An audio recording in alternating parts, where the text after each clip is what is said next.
Beliau mengatakan, kalau kamu sudah jadi orang baik, tidak ada yang dekat dengan kamu, buka media sosial, tidak ada followernya, ya sudah, hitung ini sebagai kenikmatan. Kenapa kok dihitung sebagai kenikmatan? Karena Allah Subhanahu wa Ta'ala sedang memposisikan kamu untuk dirinya, supaya kita berdua-duaan terus dengan Allah Subhanahu wa Ta'ala. Allah tidak mau ada orang yang mengganggu hubunganmu dengannya. Makanya dia sedang menyendirikan dirimu dari selainnya.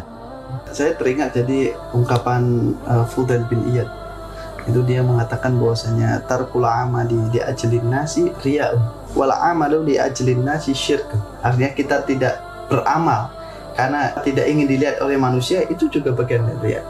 Tapi saat kita beramal karena manusia, itu juga syirik.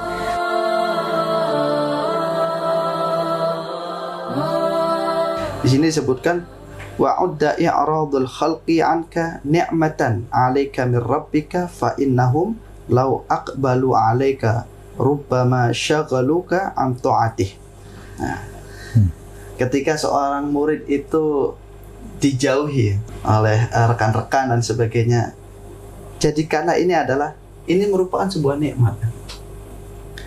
Dan di sini disebutkan fa ini tulita biikbalihim wa ta'dimihim wa thanaihim wa taruddudihim alaika fahdar min fitnatihim washkurillah dan sebagainya. Nah, sedangkan jika kau itu dipuji, kemudian dihadapkan dengan beragam pujian, sanjungan dan sebagainya, fahdar, berhati-hatilah.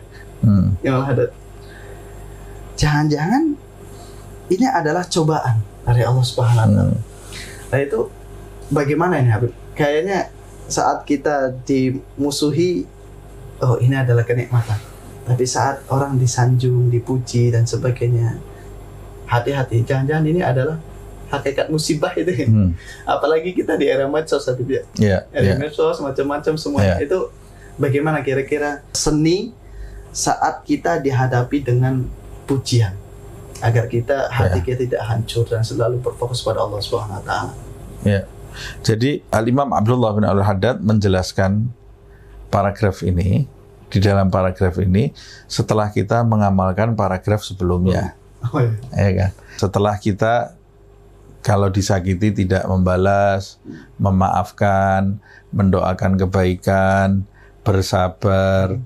Kok kita dijauhi sama orang?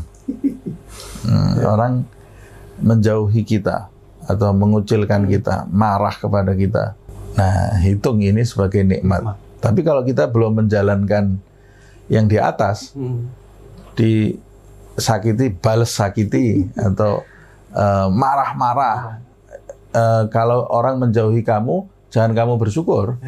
Berarti kamu harus memperbaiki karakter kamu. Ada yang tidak beres di dalam diri kamu sehingga orang itu muak dengan kamu. Yang disebut di sini ketika kita ini tidak merampas hak orang, kita tidak pernah menyakiti orang, bahkan kadang-kadang kita dicemooh, tidak balas kita, tapi orang mengucilkan diri dari kita.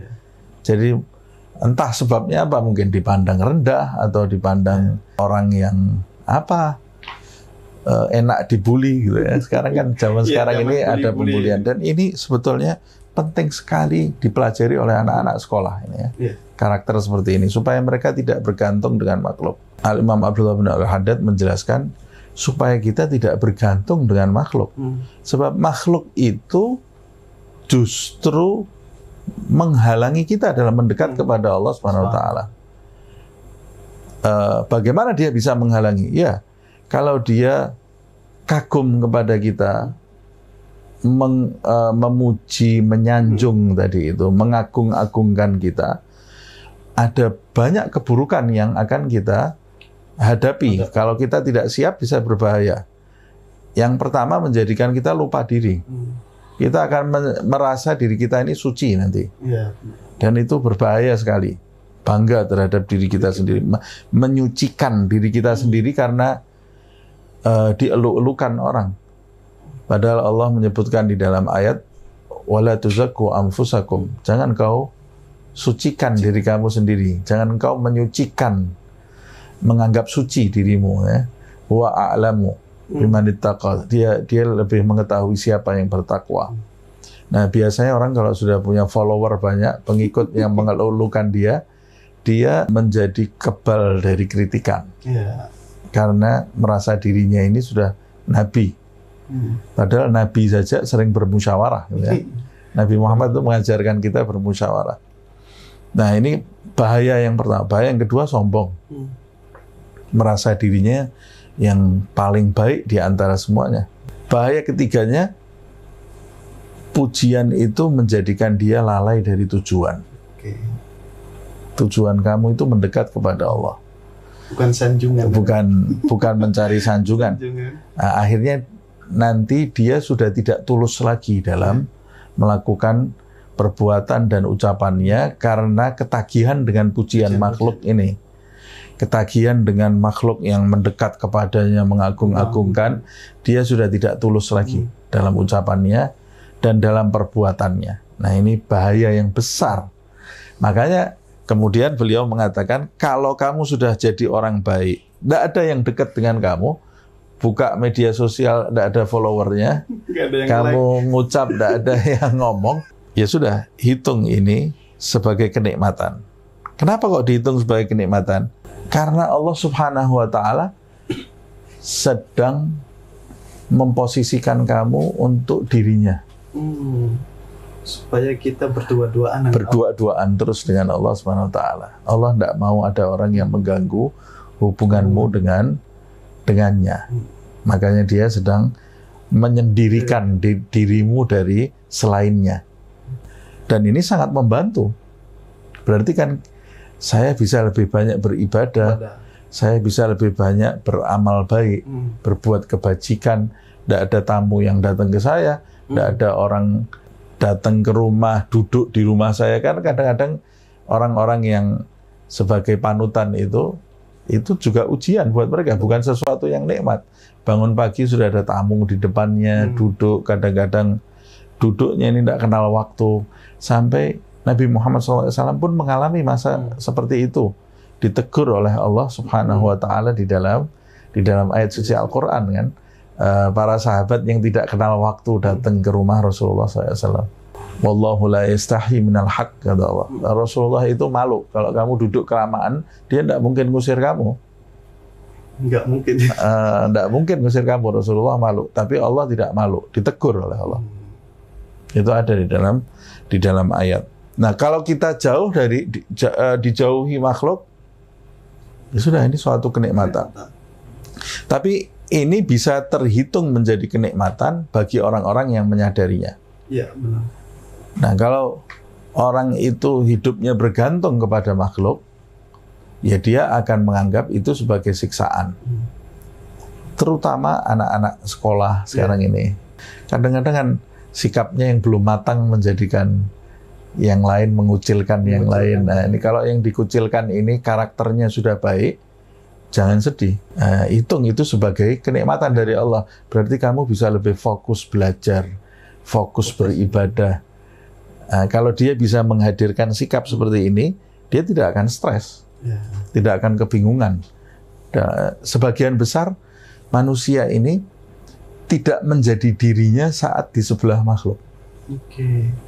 Saat di sebelah orang, dia itu tidak menjadi dirinya sendiri, karena dia bergantung kepada makhluk. Nah, jadi dia bisa berbeda-beda karakternya di kelompok-kelompok yang berbeda, gitu ya. Nah, kalau kita memiliki sikap ini, ya kita itu adalah kita itu yang baik, yang pemaaf, yang tidak pemarah, yang selalu mendoakan banyak orang yang menyakiti diri kita, apalagi yang berbuat baik. Nah, kalau kamu diuji, kamu yang baik ini, tidak pemarah, tidak mendoakan keburukan, selalu memaafkan orang, kan harusnya otomatis orang mencintai.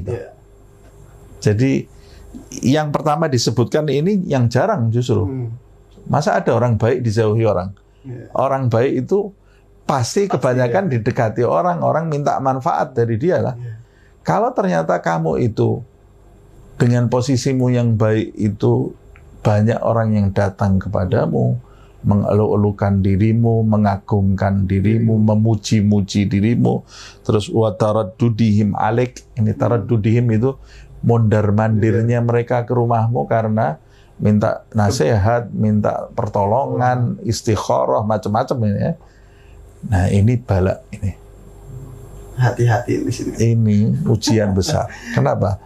Ya, waktu kamu untuk Allah pasti akan tersita.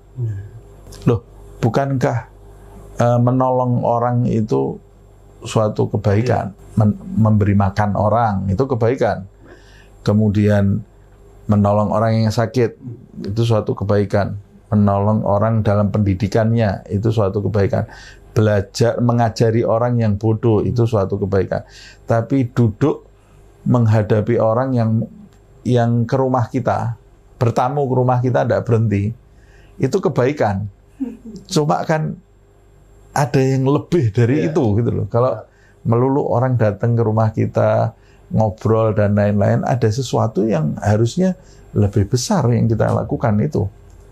Nah, ini ujian, harus sabar kamu. Ini menunjukkan bahwa ujian itu tidak akan pernah selesai. Tidak selesai. Proses perjalanan ini. Bahkan Rasulullah saja tetap menghadapi. Selesainya seperti yang saya katakan tadi, cara pandang kita. Cara pandang, ya. Nah, atau ya kita meninggalkan dunia ini dalam kondisi yang baik. Kalau kamu merasa takut dengan datangnya manusia kepada kamu ini, kamu merasa takut, kamu menjadi orang yang tidak tulus lagi, merubah karaktermu menjadi riya, pamer, rusak karakter kamu ini yang harusnya mau kamu bina untuk menjadi baik, jadi rusak. Pentingkan karakter spiritualmu daripada orang yang datang ke rumahmu. Jangan jadi lilin.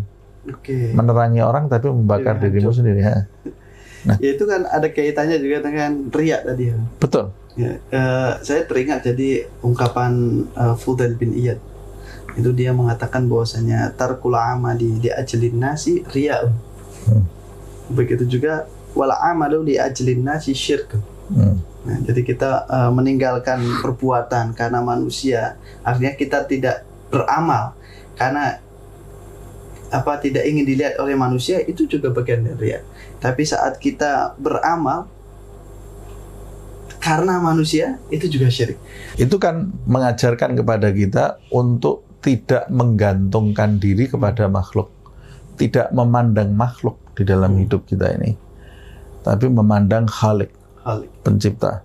Jadi kamu beramal tidak untuk makhluk, kamu meninggalkan suatu perbuatan tidak untuk makhluk, tapi untuk Khalik. Nah, kaitannya sangat erat sekali dengan ini. Dalam kalimat tadi itu mengajarkan kita untuk memiliki sifat ikhlas, menjauhi riya, menjauhi tasannu ini ya. Tasannu itu berpura-pura gitu ya. Tasannu itu berpura-pura, tidak menjadi diri sendiri gitu ya. Kemudian di dalam kalimat tadi juga menjelaskan kepada kita bahayanya makhluk. Bahwa makhluk itu menghalangi kita untuk menjadi hamba yang tulus gitu ya. Jadi paradigma kita karena makhluk ini kita bisa syirik, kita bisa riya. Betul. Sebetulnya syirik yang dimaksud syirik di situ ya riya juga, syirkul khafi gitu ya. Syirik yang tersembunyi itu adalah riya. Nah, makhluk itu sebetulnya penghalang. Sampai beliau mengatakan, kalau kamu pastikan bahwa diri kamu akan rusak dengan datangnya orang-orang ini, ya larilah kamu dari mereka. Pindah rumah kalau perlu. Kalau rumah kamu ini alamatnya sudah diketahui, orang datang semua ke situ. Kalau zaman sekarang didatangi orang bahagia ya. Apalagi didatangi capres. Wah, jadi terkenal. Jadi kalau orang yang betul-betul tulus, kalau andai kata dia tahu bahwa dirinya akan rusak dengan didatangi orang seperti ini, ya dia harusnya pindah, meninggalkan tempat itu. Kecuali orang-orang yang sudah punya keteguhan. Kun mu'athiron lil humul. Iya, dia mengatakan itu ya. Jadilah orang yang menyukai dalam kesendirian, ketersembunyian. Dan jadilah orang yang membenci ketenaran. Itu jalan hidup para sufi seperti itu. Mereka menyukai ketersembunyian sendiri bersama sang kekasih Allah Subhanahu wa taala, walaupun ketersembunyian dan kesendirian mereka itu selalu ada di dalam hati. Jasad mereka bersama makhluk, tapi hati mereka selalu menyendiri bersama Khalik. Tapi ketika jasad dan hati mereka menyendiri, kenikmatan itu akan lebih besar. Jadi mereka ini berkumpul bersama makhluk itu bukan karena menginginkan makhluk, tapi karena rahmat. Rahmat Allah. Mereka harus memaksa diri mereka berkumpul dengan makhluk. Seperti seorang bapak lah. Seorang bapak itu kumpul dengan anak-anaknya, kadang-kadang kan juga mengalami kejenuhan. Kalau anaknya masih kecil-kecil itu rame, repot ini. Ketika anaknya tidur, dia mengalami kenikmatan juga istirahat ini ya. Istirahat dari tugas-tugas gitu. Atau seorang ibu, kalau bapak kan masih banyak di luar. Anaknya tidur, wah ini saya sekarang istirahat dari tugas-tugas. Nah, tapi kan itu ada rasa cinta. Jadi kumpulnya sama anak itu kan, apalagi anak yang kecil, lebih karena rasa rahmat. Rahmat itu. Karena mau membimbing anak, mau membesarkan anaknya. Nah, para wali, orang-orang para kekasih Allah, para sufi, itu mereka kumpul dengan makhluk, tidak bahagia dalam tanda kutip, tidak mengharapkan itu. Mereka sudah ingin bersama Allah Subhanahu wa taala. Nah, jadi kumpulnya mereka karena rahmat ini ya. Tapi kalau kita kan nagih kumpul dengan makhluk. Kalau tidak ada teman berapa hari gitu, kita bisa kebingungan. Keluar kita cari teman. Kalau mereka tidak seperti itu. Ini sebenarnya koreksi terhadap diri kita, betul, ya. Betul. Bahwa sejauh mana ini kebersihan hati kita itu saat kita melakukan amaliyah dalam kesendirian, apakah sama dengan melakukan amaliyah di saat bersama-sama dengan masyarakat? Ya. Jadi dari sini kita bisa mengetahui banyaknya follower itu harusnya menjadikan kita takut. Makanya dia mengatakan farran minasyuhrah wadzuhur. Kamu itu hendaklah lari dari ketenaran dan kemasyhuran. Tapi kok para sufi ada yang tenar? Mereka itu tenar bukan karena mereka mencari ketenaran, tapi ketenaran itu yang datang kepada mereka. Dan mereka tidak menganggap itu sebagai suatu kesuksesan. Tapi ini suatu ujian besar yang ditimpakan Allah kepada mereka. Mereka bersabar dari ketenaran itu.